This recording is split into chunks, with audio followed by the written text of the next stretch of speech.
పెట్టడం, ఆ తర్వాత ఒక చిన్న డ్రామా, ఎందుకంటే అప్పుడు దాకా అది టూరిజం ప్రాజెక్ట్ అని చెప్పారు.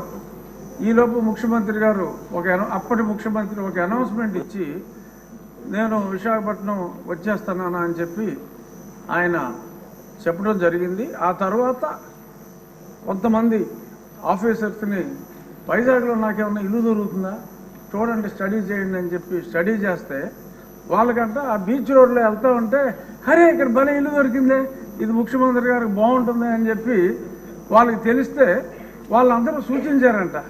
సరే దట్స్ ఆల్ రైట్, అందులోనే ఉందాం, పోనీ టూరిజం వాళ్ళకి చెప్పి అందులోనే ఉందాం, వాట్ ఈస్ దేర్, నాకు ఎక్కడైనా పర్వాలేదు, ఐఎమ్ ఏ సింపుల్ మ్యాన్ అని చెప్పి దానికి ఆయన అంగీకారం తెలిపారు.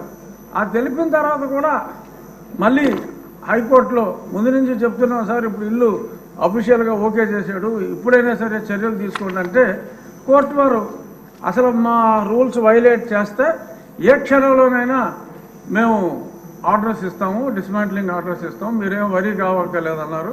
ఇప్పుడు దాకా ఆ మ్యాటర్ రాలేదు, ఎలక్షన్ వచ్చింది, ఆయన వెళ్ళిపోయాడు.